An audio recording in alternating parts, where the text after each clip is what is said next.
Hello. Hello, Hi, how are you? I am great. Thank you. How are you? I'm good. My name is Jacqueline. What's your name? My name is Ramzan. It's nice to meet you, Ramzan. And Thank what you. Nice to meet you too. yes. And where are you calling from today? I'm calling from the northern part of India. The northern part of India. Uh what city? City is Rajouri. That is Oh, in Kashmir. Yes. it's in Kashmir. Okay. Yes. Yes. I know where Kashmir is. Yeah. Yes. I was in India last year. Okay. So where you visited? I visited New Delhi, Hmm. Jaipur, and Agra. Okay. So how was your experience coming in India? It was really great. Um, Strange because it was the beginning of coronavirus. It was Uh-huh. in March, so it was right before everything, right before everything started with COVID-19. Mm-hmm. So it was a little strange because of that. Mm-hmm. Um, and when some of the places that we went to were very quiet because there weren't many tourists, so it was interesting. But I really loved what everywhere that we went in India. I thought it was great.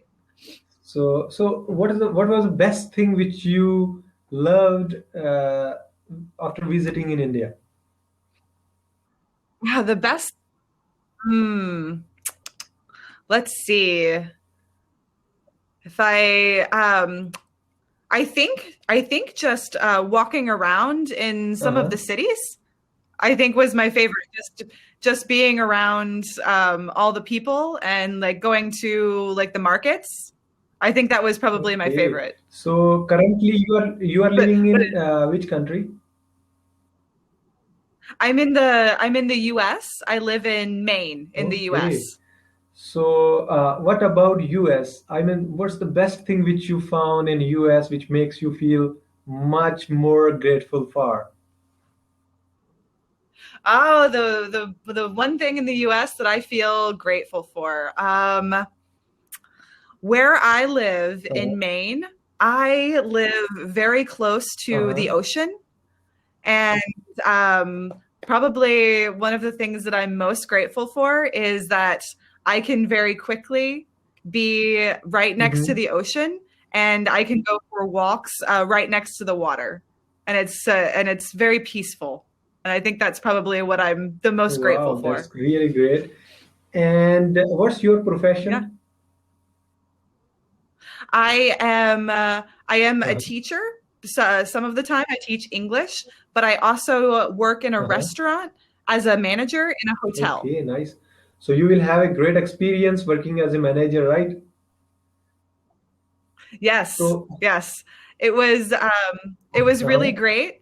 But then last year when everything happened with Uh-huh. coronavirus, I decided to try something new and I started teaching too Okay, because that's I wasn't sure with tourism how well the hotel would do. So I decided to try teaching too. yes, that's really great. And have you hired people? I mean, you was at the position where you Yes. hired the people for the for your organization, I mean hotel. Yes, yes. I would be one of the hiring Oh, nice. managers where I would interview people and be part of the hiring process. Okay, so Yes. one of the most important question I wanted to ask you why because I am also experienced one of the problem. So I am a software developer. Uh-huh. I started my own work. I did freelancing. I have a lot of clients, but now I am interested to hire the people. But Okay. please tell me that how I can trust on someone.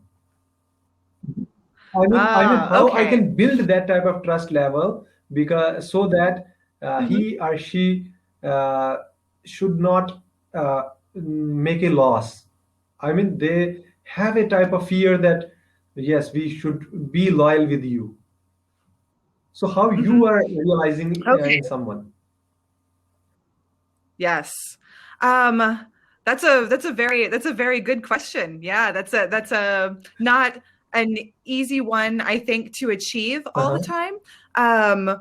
In my experience, I think when you interview Uh-huh. people, if you're very clear about what your Uh-huh. expectations are, um, you can start to filter through some people who may not be a good Uh-huh. fit or a loyal or a loyal Mhm. employee. So if you are very clear with expectations, like if you say, for example, if you want someone to work like weekends all the time, but they don't want to, if you're clear about that, then that person can make the decision that that job isn't the right fit. And then for both of you, it's not a waste of time. No, you actually Uh, you could not get the point. The point is like, for example, okay. I have the data, I have the credentials, I have a lot of security related things.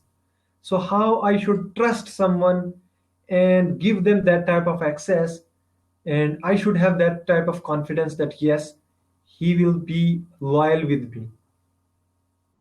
Okay, so how do you tell if they're going to be loyal? Yes. Okay. I think that asking good questions in an interview, Uh-huh. um, I think that you can find questions that that may be simple questions that show Mm-hmm. personality more than job Mm-hmm. skill. So you can find out if they have the personality to be loyal.